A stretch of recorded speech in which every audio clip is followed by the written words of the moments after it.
On a le sentiment d'une réelle différence dans la politique étrangère menée par le nouveau gouvernement israélien, avec une volonté manifeste de se rapprocher de l'Union européenne. Est-ce que cela vous paraît être une évolution positive? Est-ce que véritablement Israël a besoin de renforcer ses relations avec Bruxelles? D'abord, les relations entre Israël et l'Union européenne sont importantes puisque l'Union européenne est le premier partenaire commercial d'Israël et qu'Israël fait partie des programmes de recherche et développement de l'Union européenne. Mais n'oublions pas que l'Union européenne elle-même est divisée.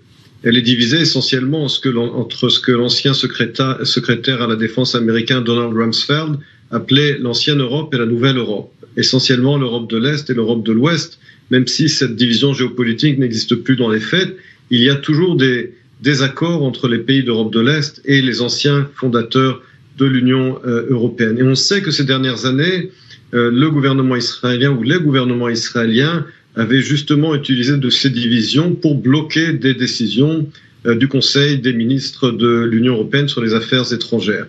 Les pays traditionnels d'Europe de l'Ouest, en particulier la France et l'Allemagne, veulent que, d'une certaine manière, Israël mette fin à cette politique de diviser pour mieux régner. Mais d'un autre côté, Israël exigera pour cela une contrepartie, à savoir un changement dans la façon dont un pays comme la France, par exemple, vote ces derniers mois, ces dernières années, dans les institutions de l'ONU.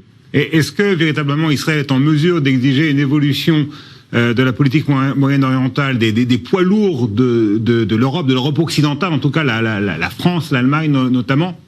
Ou est-ce qu'au contraire, on peut craindre du point de vue d'Israël que ce soit ces pays-là qui exigent d'Israël une politique différente de celle qui avait été menée jusqu'à maintenant, notamment concernant les territoires de Cisjordanie et les Palestiniens?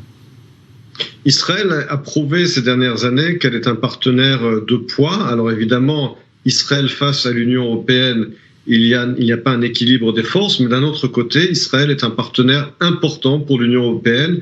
La coopération dans les services de renseignement contre le terrorisme, le fait qu'Israël est devenu un exportateur de gaz naturel, le fait qu'Israël est une puissance technologique dont l'Union européenne a besoin, tout cela fait d'Israël un partenaire important pour l'Union européenne, ce qui ne signifie pas évidemment qu'Israël puisse imposer ses positions ou exiger quoi que ce soit, mais comme je l'ai dit, si les pays traditionnels, on va dire, d'Europe de l'Ouest, en particulier la France, veulent d'Israël un rééquilibrage ou de cesser, je dirais, de bloquer les décisions du Conseil des ministres de l'Union européenne sur les questions proche-orientales, eh bien Israël est à mon avis en droit et même le devoir de demander une contrepartie, à savoir, comme je l'ai dit, un changement dans ces votes quasiment systématiques de la France, en particulier dans les votes à l'Assemblée, dans les votes des institutions de l'ONU. Et puis évidemment, la question très importante du renouvellement du programme de recherche-développement, le programme Horizon, dans lequel il semblerait que certains pays membres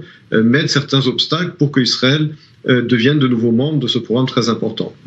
Au-delà des aspects purement géopolitiques, Emmanuel Navon, est-ce qu'il y a également une dimension idéologique, dans le sens où, avec Benjamin Netanyahou, on avait véritablement le sentiment d'une volonté de renforcer les relations avec certains pays d'Europe orientale, dont on connaît la nature autoritaire des régimes. On a à l'esprit les exemples hongrois et polonais. Est-ce que de la part de Yair Lapid, il n'y a pas une volonté de s'inscrire peut-être dans une dimension de démocratie libérale et de renforcement de cet aspect-là des relations entre Israël et l'Union européenne?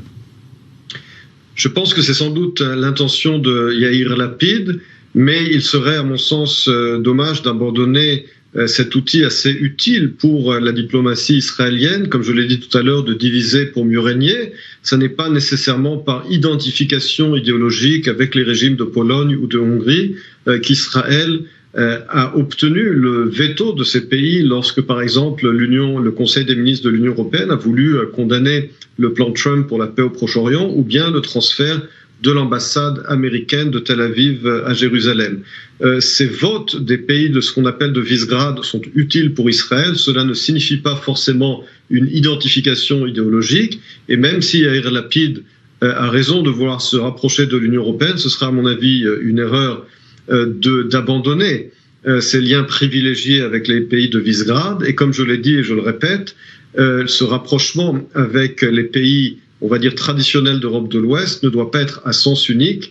Et il est important d'insister pour que Israël continue de faire partie des programmes de recherche-développement et qu'il y ait un changement dans la façon dont la France et d'autres pays votent dans les institutions de l'ONU. Emmanuel Navon, professeur de relations internationales à l'Université de Tel Aviv, merci beaucoup d'avoir bien voulu répondre à nos